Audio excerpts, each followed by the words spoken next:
你有想过，你从小到大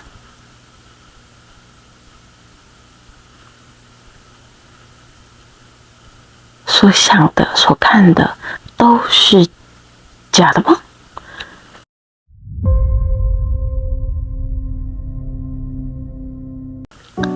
恭喜大家来到这个生命的最后一个阶段，最高教育。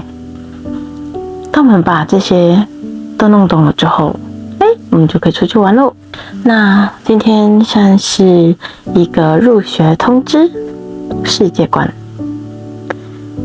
你有想过，你从小到大所想的、所看的都是假的吗？我们本来是一无所有的到这个世界上，所以也是一无所有的回去。让我来为你重述一次我们来到这个世界的过程。本来是一无所有，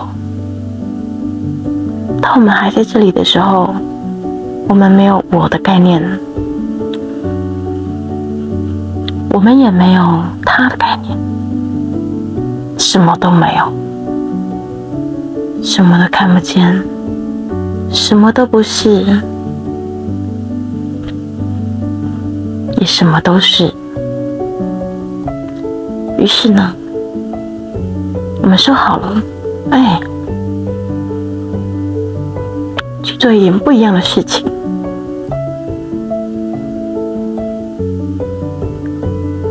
于是呢，我们的意识先来到这个世界上。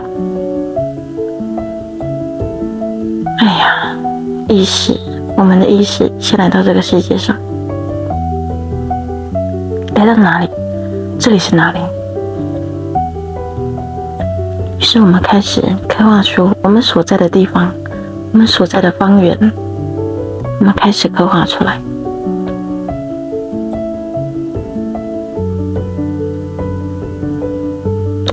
我们在我们所在的地方上看到自己的形象，你认知到你是谁，你是谁，你是谁。因为有了我，又或者是因为有了他，所以才有我。于是我们有了他人，我们有了重要他人。他的概念是别于我的概念，他是让我的概念更清楚。没有他，就没有我，所以他必须要出现。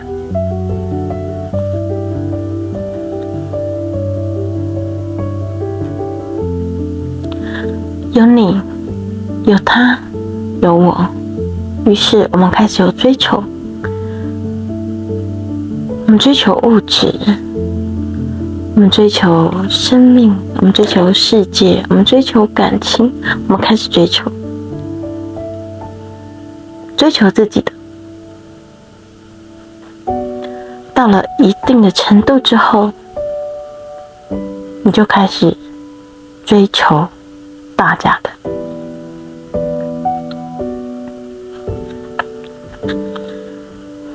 追求大家的，就有点回到那个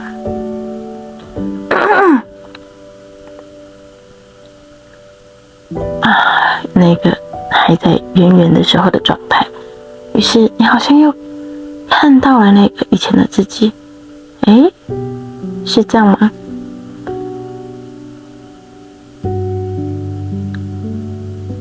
生命就是这样往复。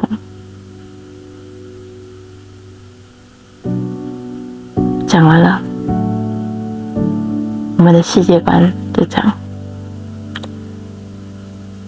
在基督宗教里面，很常会讲到原罪。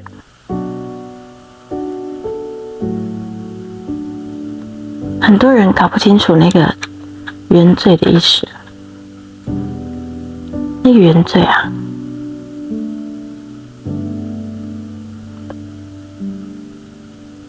为什么是罪？为什么是原罪？为什么是你出生下来就有？就好像小婴儿，你把它倒挂下来了，抓他的脚，然后去问那个水，你的所有，你的全身，你的任何一个细胞都浸满了那个水，那个是罪。那个包裹你满身的东西，那个包裹你满身的罪，是一种视角。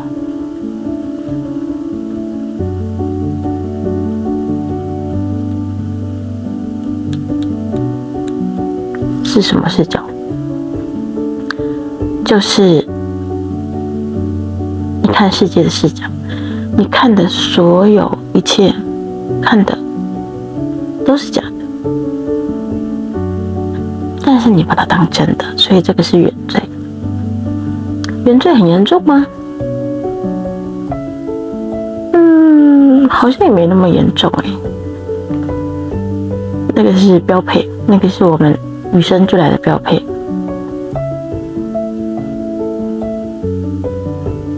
没有那个原罪，我们不知道自己原本是纯净的。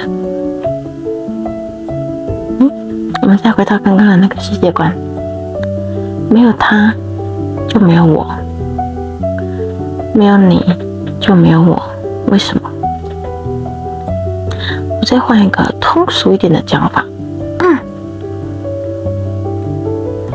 如果今天世界上只有女生，那世界上就没有女生。为什么？我们只会，因为就没有女生了，我们只会出现人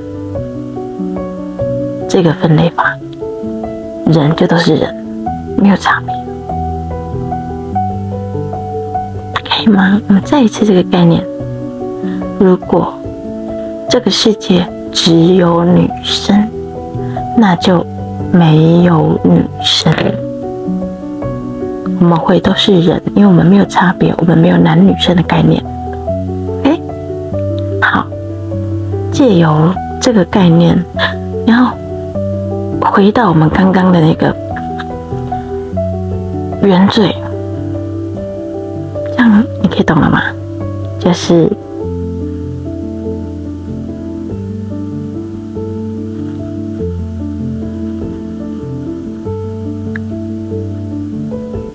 如果没有罪，就没有纯净。所以，为了这个纯净，我们要去体验罪。所以我们来到这个世界上，是带着原罪。没有不好，这个就是我们说好的。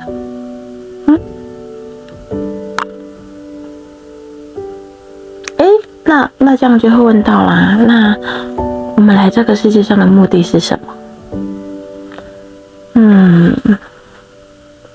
很奇怪哦。你看，你现在把你的窗户打开来，如果你看得到车子的话，如果你看得到行人的话，如果你在闹区，外面就都是一堆车、一堆人经过，对吧？人经过，人经过。人经过，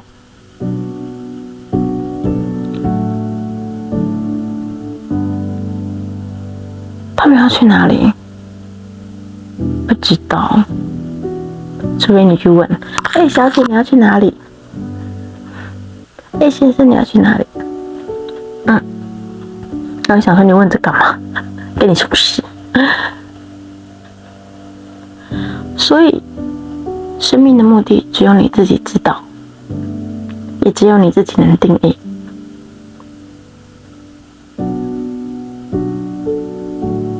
对啊，你想想，我们原本就都是在那个一片的虚空，一片的荒芜，什么都没有的那里，为什么你要来到这个世界呢？我们刚刚世界观一个一个来，为什么你要有这一个思考模式呢？为什么你要有这个形象呢？为什么你要有那个重要他人呢？为什么你要有那个你追求的物质世界呢？为什么你又会想要追求世界的想要，世界的追求？那为什么你又会似有若无的回到那个原本是一颗球的状态？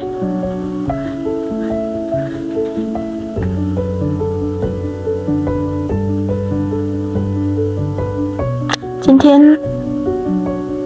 应该讲这样就够了。去想一想，